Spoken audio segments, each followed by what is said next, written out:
disponible pour la période de questions après. Donc, je vous invite à vous renommer et tous ceux qui sont en ligne, vous devez accepter l'enregistrement pour qu'on puisse enregistrer. Merci. Bonjour, donc pour l'enregistrement, je m'appelle Virginie Proulx et je suis candidate à la mairie de Rimouski. Et moi, c'est Évelyne Baudin, je suis candidate à la mairie de Sherbrooke.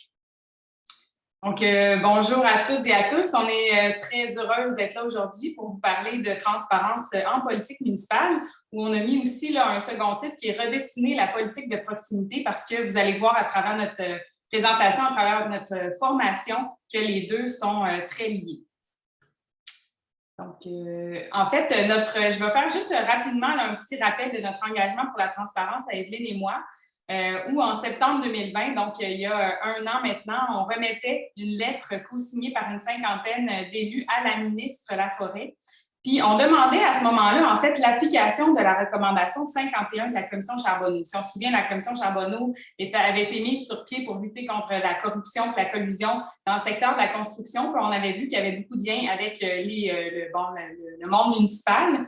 Et donc, la Commission Charbonneau avait fait des recommandations et l'une d'elles était celle d'encadrer les séances plénières des conseils municipaux. Donc, nous, c'est ce qu'on est allé demander à la ministre à ce moment-là. Vous allez comprendre un peu plus à travers nos présentations pourquoi. On a ensuite fondé la coalition Carte sur table pour la transparence municipale en février 2021 avec d'autres élus à travers le Québec. On a aussi déployé un vaste sondage là, auprès des élus à l'hiver 2021, encore une fois sur la transparence. On a été invité en commission parlementaire en mai 2021 à aller s'adresser aux parlementaires du gouvernement du Québec et à la ministre des Affaires municipales pour leur expliquer notre vision des choses par rapport à la transparence. Et finalement, nous voilà les deux candidates à la mairie de nos villes respectives, donc moi à Rimouski et Évelyne à Sherbrooke. Une question qu'on peut se poser, c'est pourquoi est-ce qu'on voudrait avoir plus de transparence et aussi pourquoi, en réalité, c'est un sujet suffisamment important en 2021 pour qu'un groupe comme le projet Ambition Québec décide d'offrir une formation sur ce sujet-là. Il faut savoir que les municipalités ont été créées, disons, dans leur forme actuelle il y a un peu plus d'un siècle et que leur rôle a évolué avec le temps. Auparavant, les municipalités, les villes, c'était surtout conçu comme, perçu comme des conseils d'administration. En réalité, on se disait, on va choisir des gens qui vont aller siéger à l'hôtel de ville.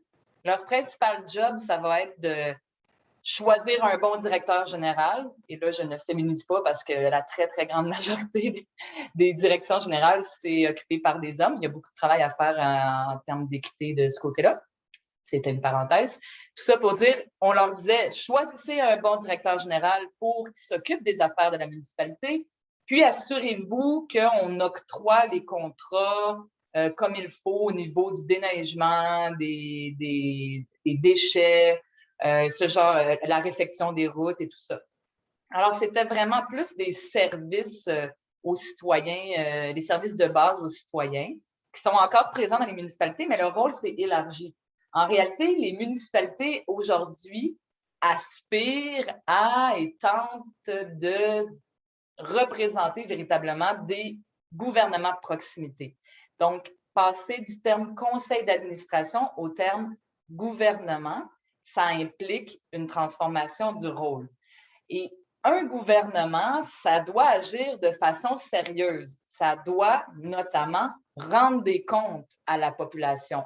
On attend des gens qui nous représentent au gouvernement, qui rendent compte de leur travail pour qu'on puisse décider une fois aux 4 ans si le travail a été effectué en concordance avec nos désirs comme population.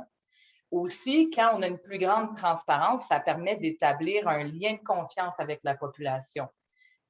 Puis, évidemment, en tout cas, pour nous, c'est évident, du moins pour Virginie et moi, plus on agit de façon transparente et de façon, disons, en symbiose et collée sur les besoins de notre population, plus on s'assure qu'on va prendre les bonnes décisions. Parfois, on a une perception de ce que les gens veulent, mais quand on prend le temps de les informer, on se rend compte que ce n'est pas aussi évident qu'on le croyait.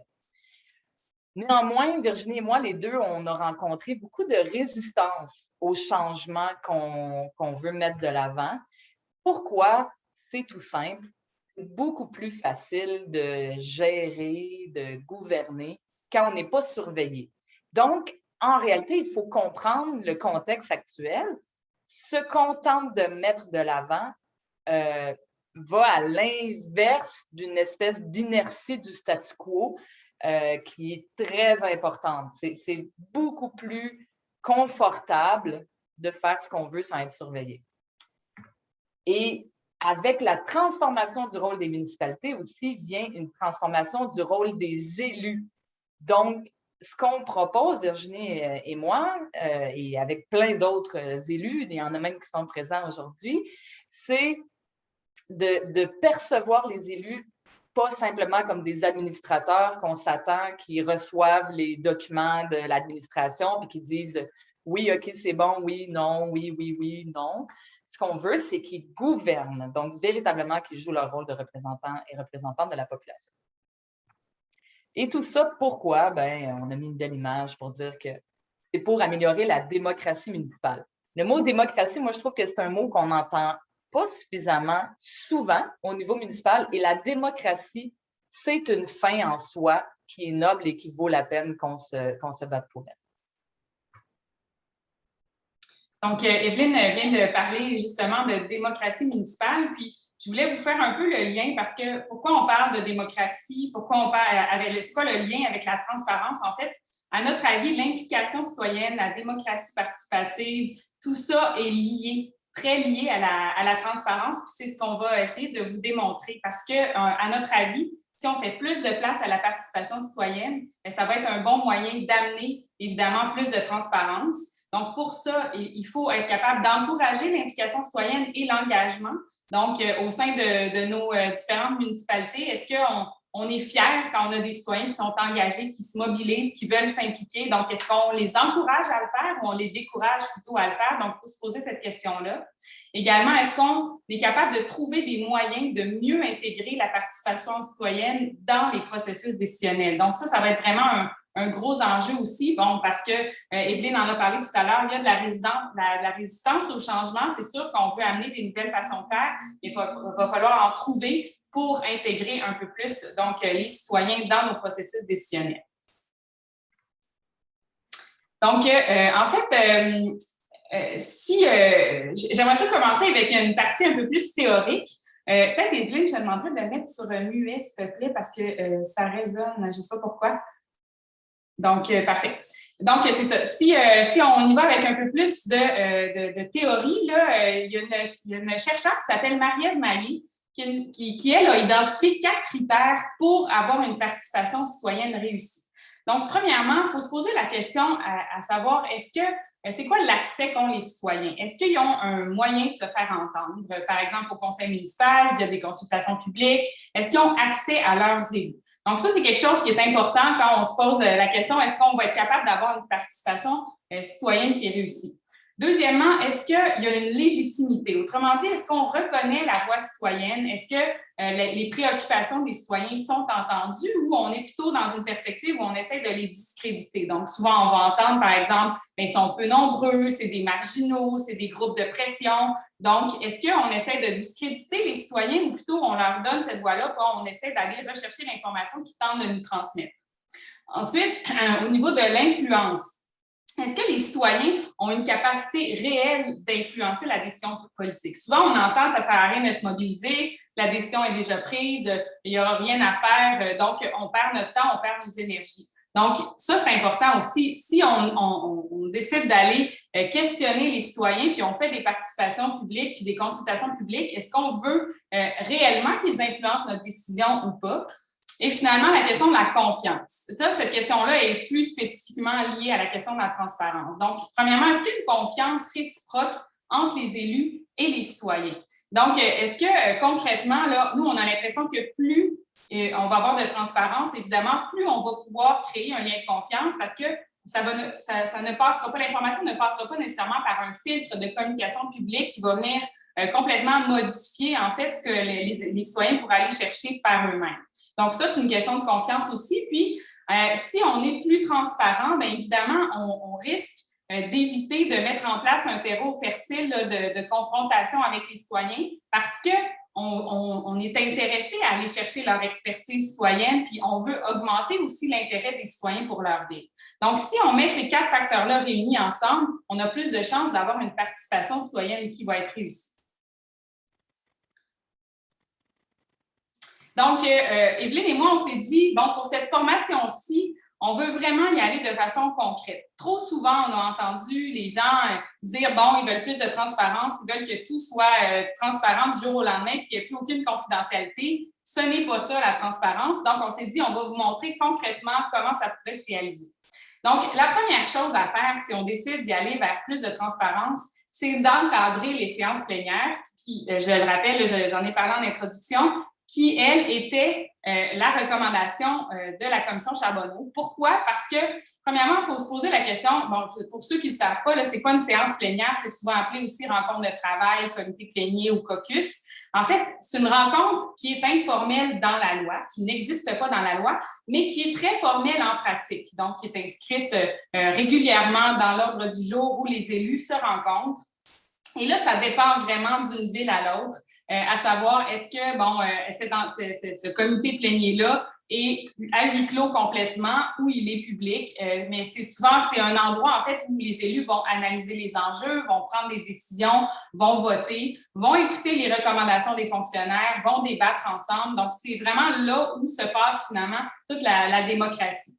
Donc, pourquoi on veut encadrer ces séances plénières-là? Premièrement, on veut le faire pour s'assurer qu'elles répondent clairement à leurs objectifs. Donc, c'est quoi leurs objectifs? C'est de mieux comprendre les enjeux puis d'analyser les recommandations de l'administration. Donc, pour y arriver, la première chose qu'il faut faire, c'est d'identifier c'est quoi les sujets qui sont de nature confidentielle et ceux qui sont d'intérêt public. Donc, là, en ce moment, dans plusieurs villes, la totalité des sujets sont considérés de nature confidentielle, donc ce qui ne fonctionne pas parce que là, évidemment, ça limite complètement l'accès aux citoyens puis à la transparence. Donc, la première chose à faire, c'est ça. Puis là, je le répète, je le dis encore, on est convaincus qu'il y a des sujets qui sont de nature confidentielle qui ne doivent pas être traités en public. Tout ce qui touche la gestion des ressources humaines, tout ce qui touche les litiges, les négociations, tout ce qui touche la sécurité. Donc, ça, c'est des enjeux. Là, je ne parle pas de sécurité routière, là, je parle de sécurité, par exemple, de l'hôtel de ville, là, mais c'est vraiment, il y a des sujets précis qui doivent être, donc, traités de façon confidentielle, mais ce n'est pas l'entièreté. Donc, la première étape, c'est ça, c'est de les identifier. Deuxièmement, de rendre les ordres du jour des séances plénières publiques.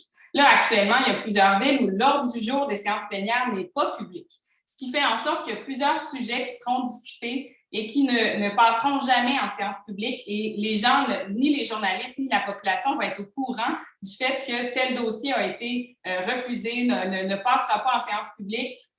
Ils vont ignorer que ça a été même discuté. Donc, ça, pour nous, c'est une des premières choses aussi à faire, de rendre ces séances plénières publiques-là et de permettre donc aux citoyens, si jamais ils voient à l'ordre du jour qu'il y a un dossier sur lequel ils pourraient apporter des éléments intéressants aux élus, bien, il va pouvoir le faire, leur dire, en passant, j'ai vu que vous alliez discuter de ça, saviez-vous que, donc, automatiquement, on s'enrichit collectivement d'informations qui proviennent du public. Ensuite, développer des outils pour lutter contre l'intimidation, le harcèlement, l'isolement d'un élu, puis interdire l'exclusion d'un ou une élue. C'est des pratiques qui se font actuellement. Donc, à partir du moment où on est à huis clos, où on précise que l'information dont on discute est confidentielle, on met à risque certaines personnes dans des situations comme ça. Donc, c'est important de mettre en place des outils qui vont faire en sorte qu'on va limiter au maximum ces chances d'avoir des élus qui vont subir de l'intimidation ou de l'exclusion. Deuxièmement, donc ça, on a parlé des séances plénières. Là, je veux juste dire tout de suite que, bon, j'en ai parlé un peu tantôt, mais là, on parle de changements organisationnels importants, surtout dans des villes où bon, on part de plus loin que d'autres. Donc, ce qui est important, si on veut mettre ça en place, c'est d'y aller quand même de façon graduelle et d'y aller en collaboration avec les employés. Parce que sinon, on va on va créer de la résistance au changement. Donc, c'est important de dire, on va mettre ça en place de façon graduelle, petit pas par petit pas. On va le faire ensemble, tout le monde, puis on va voir les avantages, puis on va pouvoir s'ajuster au fur et à mesure. Donc, nous, ce qu'on propose, ce n'est pas une approche qui va du jour au lendemain tout bouleverser. Donc, on est consciente qu'il faut arriver vers ça, mais le chemin, il va falloir l'emprunter de façon collaborative. Donc, deuxièmement, après avoir encadré nos séances plénières, nous, on pense qu'il faut mieux répondre aux objectifs des séances publiques en elles-mêmes. Parce que là, les séances publiques, c'est quoi leur objectif finalement? C'est de s'assurer que l'information est bien transmise, que les gens comprennent ce qui se passe dans leur municipalité. Donc, pour ça, à notre avis, il faut mieux clarifier puis mieux expliquer ce qui se passe dans les séances publiques. Souvent, c'est des termes qui sont très techniques, les gens ne comprennent pas ce qui se passe. C'est souvent même très ennuyant, pour être honnête. Là, il y a beaucoup de villes où les gens, finalement, décident de ne plus aller à leurs conseils municipaux parce que ça les ennuie complètement, ne comprennent pas les enjeux. Donc, ça, c'est un enjeu de transparence aussi, c'est de faire en sorte que les gens comprennent ce qui se passe. Ensuite, il faut permettre aux citoyens de connaître leurs élus puis de connaître leur position. Donc, qu'on soit dans une démocratie représentative ou qu'on soit dans une démocratie participative, parce que, bon, on est un peu un mix entre les deux actuellement au Québec, là, il faut, dans les deux cas, que les citoyens connaissent leurs élus, sachent comment leurs élus se positionnent sur certains enjeux. Parce que sinon, on élit des élus sur la base de quoi? Sur la base du fait qu'ils sont connus, sur la base du fait qu'on a vu leur visage sur une pancarte. Donc, évidemment, c'est pas démocratique. Il faut absolument que les gens connaissent un peu plus leurs élus. Et pour ça, il faut qu'ils les voient débattre, il faut qu'ils les voient se positionner sur certains enjeux. Donc, pour ça, évidemment, aussi, il faut que les citoyens soient au fait des débats et des enjeux qui touchent leur municipalité. Donc, il faut qu'ils soient au courant de ce qui se passe. Et la séance publique devrait servir à ça, mais devrait aussi servir à accorder un véritable espace à ceux qui veulent se faire entendre. Donc, souvent, on entend dans les municipalités les citoyens se faire couper la parole en disant « Posez votre question, monsieur » ou « Posez votre question, madame ». Nous, on est convaincus que cette fameuse période de questions-là doit évoluer. Premièrement, il faut s'assurer que les citoyens se sentent accueillis et écoutés au conseil municipal. Et il faut aussi leur accorder un véritable espace de discussion, puis de questions-réponses. Puis ça peut aller plus que la question aussi. Ça peut être un endroit où les citoyens viennent donner leurs commentaires, donner leur avis, donner des suggestions. Ce n'est pas obligé d'être une période de questions-réponses seulement. Et puis, l'autre chose aussi, c'est que ça pourrait être intéressant d'envisager la possibilité de mettre cette période-là également en début de séance et en fin de séance. En début de séance, parce que ça permet aussi aux élus d'avoir l'information qui provient des citoyens avant qu'elle soit votée puis avant qu'il soit trop tard. Parce qu'actuellement, souvent, les citoyens arrivent puis ça a déjà été voté. Donc là, ça complexifie beaucoup les choses si on veut modifier les résolutions. Donc, je continue. Évidemment, autre chose quand on parle des séances publiques, c'est de ne plus décider d'avance qui propose et qui appuie. Donc, ce n'est pas toutes les villes qui le font, mais il y a des villes où on décide en séance plénière, on refait l'ordre du jour, puis chaque personne décide d'avance qui va proposer, qui appuie. Et après ça, en séance publique, on refait un peu la pièce de théâtre. Donc, premièrement, ça donne vraiment une image où tout est déjà fait d'avance. Donc, ça aide pas si on veut, à l'intérêt lié à la séance publique, mais ça fait en sorte aussi qu'il n'y a pas beaucoup de... c'est un peu, ça manque d'authenticité aussi, et c'est finalement une immense perte de temps et d'efficacité, à la fois pour l'administration et à la fois pour les élus, de refaire une séance doublement à chaque fois. Ensuite, il faut respecter la dissension publique. La dissension publique, là, c'est qu'on soit dans un parti politique ou non, c'est normal qu'il y ait des élus parfois qui décident de voter contre, et il faut arrêter de faire en sorte que ces élus-là soient obligés de se rallier au conseil municipal. Donc, souvent, dans les formations, on nous apprend qu'il faut se rallier comme si on était dans un conseil d'administration. Or, un conseil municipal et une municipalité, comme le disait Evelyne, c'est des gouvernements de proximité. Ça a été nommé comme tel aussi par l'Union des municipalités du Québec, entre autres. Ce n'est pas un conseil d'administration. Donc, il faut arrêter de penser de cette façon-là. C'est correct, c'est normal qu'il y ait des élus parfois qui affichent leur dissension publique et c'est pas malsain de le faire. Ensuite, puis il faut arrêter de voir ça aussi comme un désaveu du conseil municipal. Il faut aussi permettre les débats publics quand les sujets le permettent. Donc, j'en ai parlé un peu tout à l'heure. Je pense que c'est simple, qu'il y a des débats, que les gens entendent les arguments qui ont fait en sorte que les élus ont pris telle ou telle décision. Il faut aussi penser à rendre les présentations d'administration publiques. Ça, c'est un peu plus complexe comme enjeu, là, puis je vous explique le concept, c'est que moi, j'ai beaucoup analysé là, quand même le modèle de Gatineau qui me semble particulièrement intéressant. C'est une ville qui a vraiment évolué au niveau de la transparence.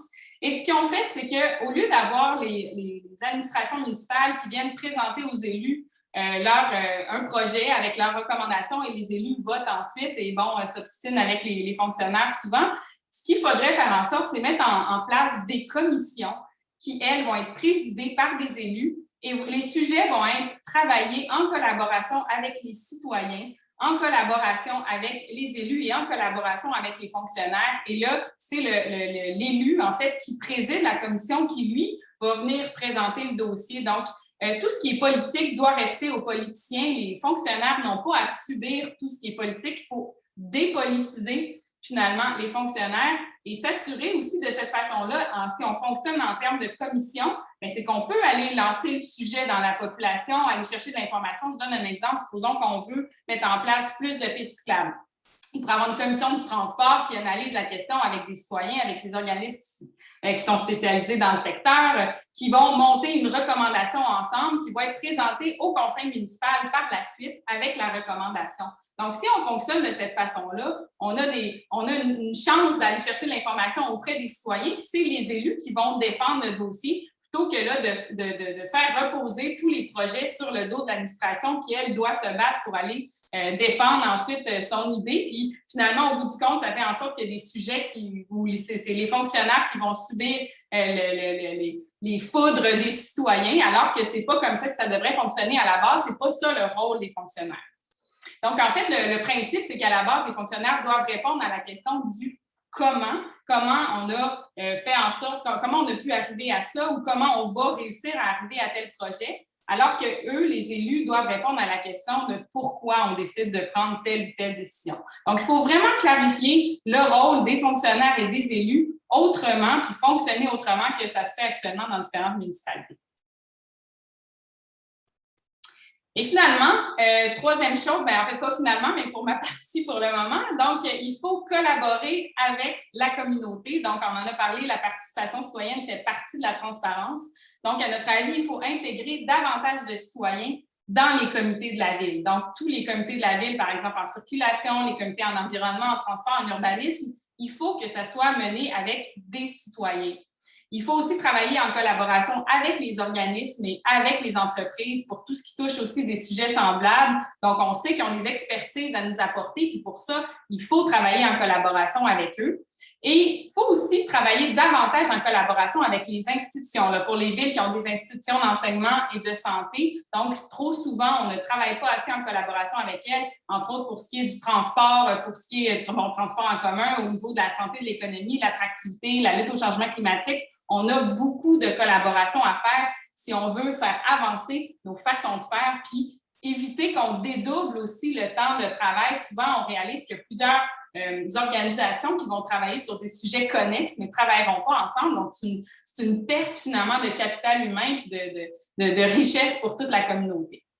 Et finalement, donc, nous, on est convaincus qu'il faut consulter en amont des projets, puis il faut consulter davantage. Donc, il faut être capable là, de s'assurer qu'on va aller chercher l'expertise citoyenne. Consulter en amont des projets, ça veut dire consulter avant. Là, actuellement, dans les villes, là, tous les projets sont montés par les fonctionnaires, sont présentés aux élus. Les élus vont donner leurs commentaires. C'est renvoyé à la machine municipale qui ensuite va le retravailler, va le renvoyer aux élus, qui, eux, vont ensuite le sortir dans le public. Et là, les réactions du public vont faire en sorte qu'on va retravailler le projet. Donc, c'est des allers-retours comme ça qui montrent aussi souvent, qui mettent les élus souvent dans une position très délicate et font en sorte que, finalement, les projets sont longs avant d'aboutir. C'est souvent ce qu'on entend dans les villes, c'est long. Donc, si on consulte avant de mettre en place le projet, on consulte les citoyens, on les consulte plus. Bien évidemment, au bout du compte, on va avoir ces réactions-là vont être déjà prévues dans les projets. Donc, puis là, ça, c'est pas juste une idée là, qui provient d'élus, c'est des idées, même les promoteurs de grands projets aujourd'hui, quand quand ils font affaire avec des firmes d'avocats pour les aider à faire avancer leurs projets, les firmes d'avocats leur disent la même chose, il faut consulter en amont. Donc, c'est les façons de faire aujourd'hui. On n'a plus le choix. Donc, il faut absolument que les villes adaptent leur façon de gérer, leur façon de gouverner aux nouvelles réalités d'aujourd'hui. Donc, je vais laisser Evelyne continuer avec la suite. Merci, Virginie. Donc, justement, non seulement on croit, Virginie et moi, qu'il faut davantage consulter, mais souvent, les gens eux-mêmes ne se trouvent pas suffisamment consultés. Donc, ici, vous voyez un résultat récent à Sherbrooke, là, à Radio-Canada. C'est un sondage que la ville de Sherbrooke avait mis en ligne pour savoir est-ce que vous trouvez qu'on vous consulte assez? Et la très grande majorité des gens disaient non, je ne me sens pas suffisamment consultée. Qu'est-ce qu'on peut faire pour répondre à ça? On peut adopter quelque chose comme une politique de consultation citoyenne. Ici, vous avez la politique qui est actuellement en vigueur à la ville de Sherbrooke, qui date quand même de 2009. Ça fait très longtemps. Après ça, des politiques dans des municipalités, surtout dans les plus grandes municipalités, il y en a beaucoup, beaucoup, beaucoup. Et malheureusement, elles ne sont pas toutes appliquées. Néanmoins, ça ne veut pas dire qu'il ne faut pas en adopter. Et donc, on va commencer par parler de cette politique-là. Ici, on peut voir que contient une politique de consultation citoyenne où, en fait, ça peut prendre différents noms. Politique de consultation citoyenne, participation publique. Je crois que le terme qui est utilisé dans la loi, c'est participation publique. Reste que les municipalités, après ça, peuvent décider de faire ce qu'elles veulent. On voit que, bon, on détermine d'abord les principes qui nous guident en tant qu'élus dans notre manière d'administrer, de gouverner. Puis, typiquement, dans une politique comme celle-là, on fait la liste des différents moyens de consultation possibles. Donc, la fameuse séance d'information, mais aussi possiblement jusqu'à des référendums consultatifs, enquêtes d'opinion, sondages, trucs, quelque chose comme ça. Bon, le sondage scientifique, puis l'enquête d'opinion, honnêtement, je trouve que c'est pas l'idéal. Des fois, ça peut faire la job, mais ce qu'on ne voit pas dans les municipalités actuellement, mais qui, selon moi, pourrait être vraiment prometteur, c'est d'intégrer les technologies de l'information. Imaginez une application que vous pourriez recevoir une notification. Que pensez-vous de telle chose? Répondez oui, non, c'est gratuit. Puis ça pourrait être volontaire. Après ça, on va revenir par rapport au billet que ça peut insinuer, le fait que c'est volontaire. Bref, la politique de participation, comme je dis, on y détermine les principes qui nous guident et ensuite, on tente de les appliquer de façon rigoureuse et impartiale. Et c'est souvent là que ça achoppe. En réalité, moi, je vous invite à aller voir dans vos municipalités s'il existe l'équivalent d'une politique de participation ou de consultation. Et la politique que je vous ai montrée, je vous ai dit, c'est celle de 2009. Ce qui n'a pas empêché qu'avant même d'être élue comme citoyenne, je me battais pour la transparence et la consultation et tout ça, et que depuis que je suis élue, je continue de me battre. Pourtant, ce pourquoi je me bats est déjà tout écrit dans une politique adoptée par la ville. Où est le problème? Le problème, c'est que l'application de cette politique-là doit être déterminée d'avance et idéalement être appliquée de façon impartiale. Comment est-ce qu'on fait pour appliquer une politique de façon impartiale? Idéalement, il faut que ça relève, il ne faut pas que ça relève du conseil municipal, parce que sinon, il y a de la partisanerie qui entre en ligne de compte. Et au sein de l'administration, si on est capable de trouver des gens qui eux-mêmes occupent des postes les plus, disons, distants possibles de l'administration. Nous, ce qu'on propose à Sherbrooke, et d'ailleurs, je crois que c'est aussi ce qui se fait à Gatineau, et dans quelques villes, ça commence à poindre, c'est d'avoir une structure qui est consacrée à ça, un secrétariat qui est consacré, c'est un secrétariat à la participation citoyenne qui doit veiller à l'application impartiale de cette politique-là. Il faut améliorer la manière dont se passent nos consultations publiques. Des fois, le problème, ce n'est pas qu'on ne consulte pas, comme l'a dit Virginie, c'est qu'on consulte mal. J'ai assisté à Sherbrooke à une consultation à un moment donné très, éminemment sensible. C'était un projet sur lequel le maire venait d'être élu en campagne électorale. Et là, on arrive en consultation publique. C'était le maire qui présidait la consultation publique.